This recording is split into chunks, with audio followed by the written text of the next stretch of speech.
Hey there, so today we have another review, and this is a beer courtesy of Brandon. He actually just sent a single can because he really appreciated this beer.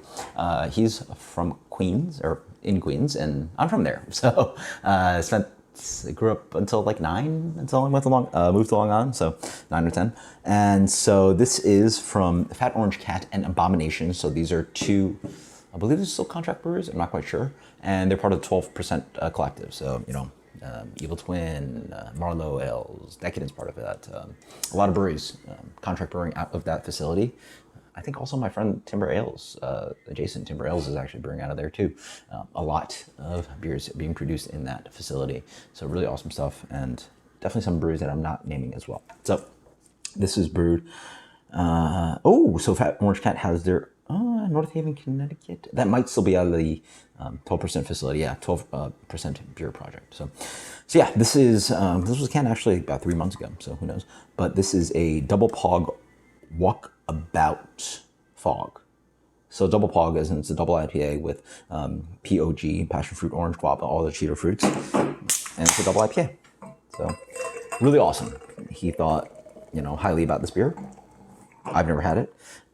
Have I had an Abomination or Fat Orange Cat on the channel? I think I've had Fat Orange Cat, but maybe not Abomination. But anyway, we do get these beers down here. 12% sending all this wonderful stuff from the Northeast and specifically New York. So let's dig into this guy. Beer is super hazy, light gold color, completely opaque. Juicy as all hell. I smell the fruit for sure. That's tons of guava, the passion fruit, the zesty orange. So whatever's happened to the character of maybe like the hops, doesn't matter because all the fruit's in there. It's very expressive. Yeah, this was probably stored well, who knows, but it smells fantastic. This is just last beer that reminds me of this would be something like what is it, Bell's Flamingo Fruit Flight, but more orangey, really complex kind of fruity character. Can't really quite tell what specifically this is. It's just super fruity and a little sour. So a sour fruit beer, yeah. That's tasty, yeah. Wow. Well, even 3 months in, this beer is tasting great. I guess he had a good palate to send me this one out to offer my opinion. So despite the aromatics, first off, this beer is stupid drinkable for 9%. Despite the aromatics, the beer is actually not that cloying and sweet on the palate. You get a nice punch of the fruit up front, but it's really more kind of that kind of like impression thing. So almost like hop stew, where it's like super aromatic. Sorry, these flies are killing me. But it's Florida in the middle of summer. So, but the fruit, getting distracted.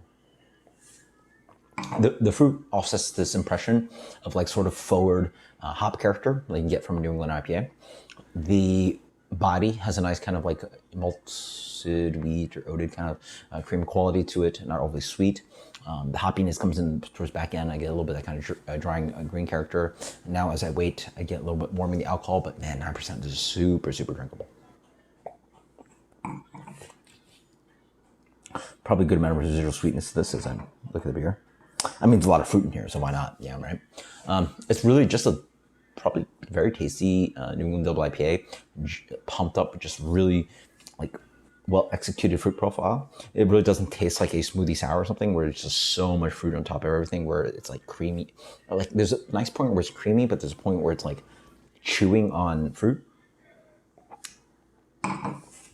This one plays great in both games. Or I guess there's 3 games they're playing here. They're playing fruit, they're playing the sour part, and playing the IPA part. And yeah, I mean, part of the great things about sour IPAs is that you're really accentuating the fruit characteristics of a New England IPA because you're adding acidity to the beer, and that's accentuating those really fruity characteristics because, again, fruit are acidic, versus if you just do it to a standard IPA, you're not really getting the acidity of the actual fruit. So then we now are putting fruit on top of that. So now we're layering both the qualification of hops being fruity, acidity helping the fruit, and then actual fruit on top of that. So now you're like, multiplying, exponentially multiplying the fruit characteristics you're getting out of this IPA. Yeah, he's right. This is a really tasty beer. Yeah, it's just nicely fruity up front. The most thing I really tasted is probably the orange lingers the most. You get a little bit of bitterness, but up front you get that fruity passion fruit flavor. You also get some of the guava tartness. The base beer is actually subtly tart, which is quite nice. It doesn't sting like sour IPA. It's like IPA sour, and so nice and hoppy because I get that kind of like chlorophenol kind of thing, a little bit of green character just to show that it's a little bit hoppy. Yeah, this is stupid. This is stupid drinkable. Like 9%. 4-pack of this, guys, you're gonna get in real big trouble. Even a can of it, you're gonna get in real big trouble. Super, super drinkable. So, shout out to Brandon. He knows what's up. If this was a shelfie for people and things that people were not really seeking out, it should be, because I think it just layers the flavors just so nicely. Exactly what Hudson Valley does with some of their beers. Just like playing with characteristics. I mean, it's a little bit cheater because it's like passion fruit, orange, guava, but despite the cheater flavors, it is well executed. Yeah, this is exactly why I think sour IPA works. And then now you go fruited sour IPA. This might be one of the best ones I've had. This gets a solid 98. 3 months old, that's crazy. So shout out to Fat Orange Cat and Abomination.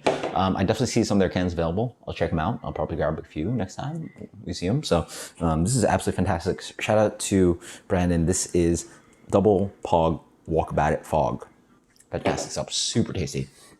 I like the high drinkability of it. I like the balance of it. Yeah, just fantastic, delicious beer. Doesn't really have to, I mean, it's obviously doing a bunch of cheat code things with the sour and the IPA and the New England and blah, blah, but it doesn't like cheat in the sense that like part of it sort of doesn't make sense. As long as it makes sense, the cheater codes are good, right? So cheater codes on this one, this is a 98. Until next time, guys, cheers. Thank you so much, Brandon. Later.